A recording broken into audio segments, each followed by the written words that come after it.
Сәлематсыздар ма, оқушылар? Сауат ашу пәнінен онлайн сабағымызды бастаймыз. Оқулығымыздың 27-ші сабағын ашамыз. Бүгінгі сабағымыздың тақырыбы әңгіме оқимын, сөз деп аталады. Сабағымыздың мақсаты тыңдау барысында тілдік бірліктерді, яғни сөйлеу, сөз, сөйлем, мәтіндерді ажырату, тыңдалған мәтіннің мазмұнын түсіну. Енді оқушылар бейнебаянға назар аударамыз.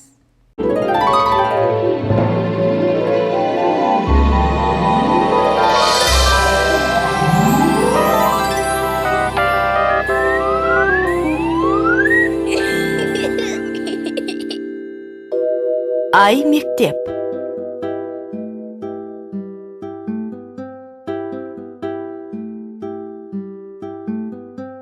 Дана, осы суреттердің ішінен бір-біріне ұқсас заттарды тауып берші.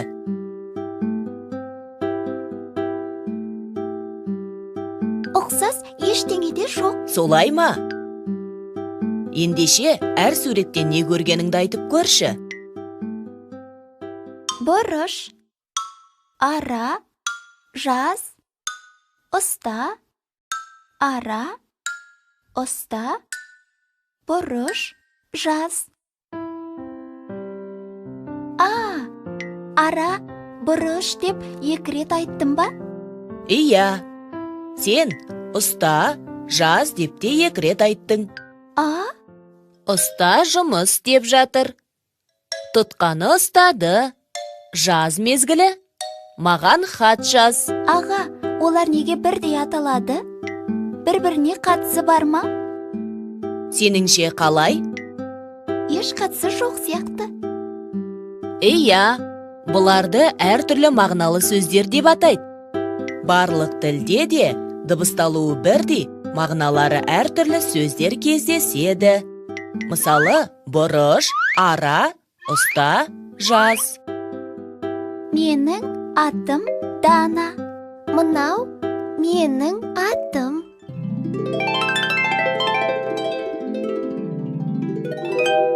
Қайталайық. Әртүрлі мағыналы сөздер. Тілімізде дыбысталуы бірдей, мағыналары әртүрлі сөздер болады. Ол мағыналардың бір-біріне қатысы болмайды. Мысалы, ұста жұмыс істеп жатыр. Тұтқаны ұста. Жаз келді. Маған хат жаз. Ал енді балалар, бейне көрсетілімді көріп болсақ, 65-ші беттегі бірінші жаттығуға назар аударайық. Мәтінді түсініп оқы. Кәне бәріміз бірге мәтінді оқимыз. Бүгін демалыс. Әли Мерейдің үйіне келді. Жанында қара күшігі бар. Түсте Мерейдің анасы түскі ас ішуге шақырды. Анасы көже құйып тұрып, қасықтарыңды алыңдар, ал мен киім үтіктеуге кеттім, деді. Мерей, қара, менікі қасық емес, қайық, ал мынау көл. Осы кезде ас үйге апасы кірді. Кәне балықшылар, қайықтан қайтадан қасыққа айналыңдар да, көжелеріңді ішіңдер, деді. Кәне балалар, мәтінді қайтадан өзіміз оқып шығамыз. Содан соң мәтіннің мазмұнын айтуға дайындаламыз. Енді балалар, мәтіндің астындағы екінші тапсырманы орындаймыз. Мәтіндегі қарамен берілген сөздердің мағынасын түсіндіріп көр. Мәтінге мұқият қараймыз. Қара сөзінің екі түрлі мағынасы болады, сол мағынасын дәптеріңе жаз да мұғалімге жібер. Жарайсыңдар, оқушылар. Енді оқушылар, осы беттегі екінші тапсырмаға назар аударайық. Екінші жаттығу жаңылтпашты көшіріп жазып, қарамен берілген сөздердің мағынасын түсіндіріп көр. Бақта көп қой алма, көк қой әлі алма. Қарамен берілген сөздер алма сөздерінің мағынасын түсіндір. Жауабыңды мұғалімге жібер. Оқулығымыздағы келесі 3-ші тапсырмаға назар аударамыз. 3-ші жаттығу жұмбақты көшіріп жазып, шешуін тап. Кәне балалар, жұмбақты оқып шешейік. Отқа қойсаң елпілдеп, бұж-бұж етіп тұншығар.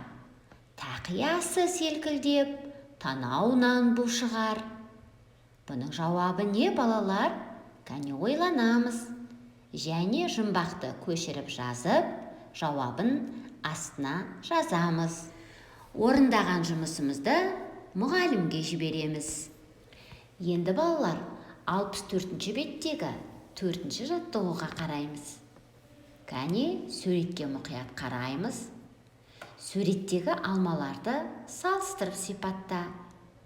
Қандай алмалар берілген? Көлеміне қараймыз.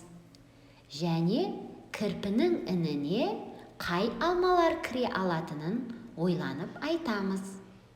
Балалар, кәне ойланайық. Алманың да берілген санды атаймыз. Қай санды алма кірпінің ініне кіре алады? Балалар, енді ойымызды жинақтап, мұғалімге өз жауабыңды бер. Жарайсыңдар, балалар. Бүгінгі тапсырмаларды керемет орындап жатсыңдар. Балалар, бүгінгі сабақтан біз тілімізде дыбысталуы бірдей, бірақ мағыналары әртүрлі сөздер болатынын білдік.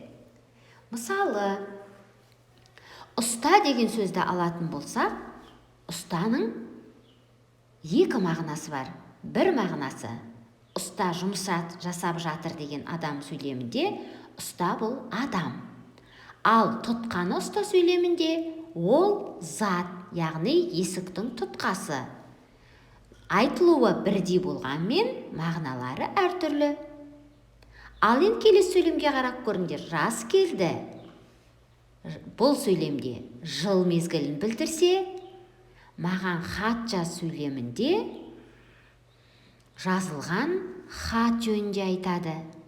Міне балалар, бүгінгі біз сабақтан осыны ұққан екенбіз. Яғни дыбысталуы бірдей, бірақ мағыналары әртүрлі сөздер болатынын білдік. Ал енді мынаған назар аударыңдар. Менің атым Дана, мынау менің атым. Менің атым Дана сөйлемінде атым деген Дананың аты, яғни есімі. Ал мынау менің атым деген сөйлемде атым деген сөз, яғни жануар, ат немесе жылқы жануары екенін білдіріп тұр. Сонда балалар, біздер бүгінгі сабақта бейне көрсетілім арқылы әрі бірнеше жаттығулар орындау арқылы бұған көз жеткіздік. Енді сендер дыбысталуы бірдей, бірақ мағыналары әртүрлі сөздерді күнделікті өмірде қолданып, оларды ажырата аласыңдар. Балалар, сендерге бүгінгі сабақ ұнаса, кері байланыс ретінде смайликпен өзіңнің сабақты ұнатқаның туралы белгі бер. Яғни мұғаліміңе смайликті жолда. Осымен балалар, сабағымыз аяқталды. Сау, саламатта болыңыздар.